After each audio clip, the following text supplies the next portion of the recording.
আজকে সকাল সকাল ঘুম থেকে উঠেই আমি প্রথমে ব্রাশটা সেরে নিলাম, কারণ আমাকে ভোট দিতে যেতে হবে। তারপরেই আমি বেরিয়ে পড়লাম একটু পুকুর পাড়ে যাওয়ার জন্য, কারণ বাবা ওখানে মাছ ধরছিল। এই দেখো বাবা এখানে মাছ ধরছে আর ভাই এখানে মাছ ধরা দেখছিল।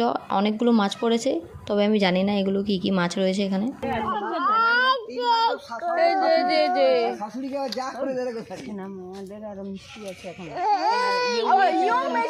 এসেই আমি আমার সকালে টিফিনটা সেরে নিলাম, চা আর বিস্কুট। তারপরে আমি বেরিয়ে পড়লাম, মা আমি কাকিমা বেরিয়ে পড়লাম আইসক্রিম খেতে খেতে ভোট দিতে যাওয়ার জন্য। আর ওখানে কি ভীষণ লাইন লেগেছে। এটা হচ্ছে আমার ছোটোবেলাকার প্রাইমারি স্কুল, এখানেই ভোটটা হচ্ছে। আর দেখো কত বড় লাইন পড়েছে, কিন্তু আমি দাঁড়াবো সামনেই গিয়ে। তারপরে আমাদের ভোট দেওয়া কমপ্লিট, আমি আর কাকিমা ওখান থেকে বেরিয়ে গেছি। দেখো আমি ভোট দিয়ে দিয়েছি, এটা আমার সেকেন্ড টাইম ভোট। বাড়ি ফেরার পথে আমরা আরও একটা করে আইসক্রিম খেয়ে নিলাম। বাড়ি গিয়ে আমি ঘুম থেকে উঠেই একটা পাকা আম খেয়ে নিলাম। তারপরে আমি বিকেলবেলাতে একটু মাঠে ঘুরতে বেরিয়ে গেছিলাম। তো আজকে মোটো ভিডিওটা এই পর্যন্ত। এই ভিডিওটা ভালো লাগলে লাইক, কমেন্টস অ্যান্ড সাবস্ক্রাইব করে দেবেন।